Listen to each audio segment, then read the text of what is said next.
Hello guys, welcome to Banerjee's kitchen. কেমন আছো তোমরা সবাই? আশা করছি অনেক ভালো আছো। আমিও খুব ভালো আছি। আজকে আমরা বানাতে চলেছি একটা নতুন রেসিপি। চলো, আমি নামটা কিন্তু বলবো না, চলো আমরা দেখে আসি কী রেসিপি আজকে বানানো হবে।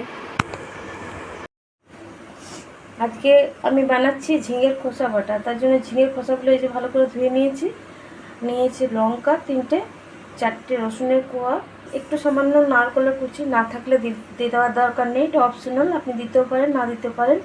আর নিয়েছি কালো জিরে, এটা একটু বাটবো, বেটে নিয়ে আপনাদের দেখাচ্ছি। এই যে দেখছেন বাটা হয়ে গেছে, এরকম বাটতে হবে। এবার আমি কড়াইয়ে তেল দেবো, তেল দিয়ে একটু ভেজে নেবো, দেখাচ্ছি আপনাদের।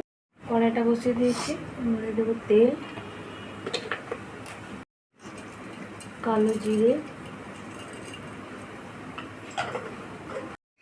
তেলটা গরম হয়ে গেছে। এবার বাটাটা দিয়ে দেবো,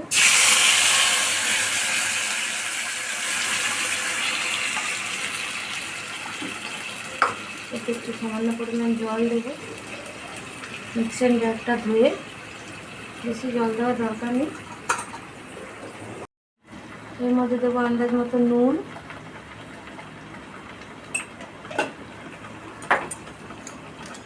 সামান্য একটু চিনি,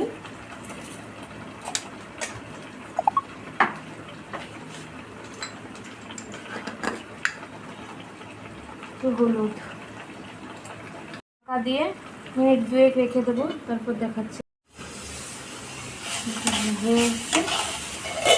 এরকম শুকনো হবে, ভাজা হবে। আর একটু নাড়াচাড়া করবো, নিয়ে নামিয়ে নিয়ে আপনাদের দেখাচ্ছি। যে দেখছেন বাটা হয়ে গেছে, এবার গরম গরম ভাতের সাথে খাওয়া হবে। টাটা। তো রেসিপিটা যদি আপনাদের ভালো লেগে থাকে তাহলে অবশ্যই কমেন্ট করবেন এবং লাইক করবেন, আর এভাবেই আমাদের পাশে থাকবেন। আর যারা আমাদের চ্যানেলে নতুন এসেছেন তারা অবশ্যই ফলো, আর যদি আপনারা আমাদের চ্যানেলটা ইউটিউব থেকে দেখছেন তাহলে অবশ্যই সাবস্ক্রাইব করে দেবেন। টাটা।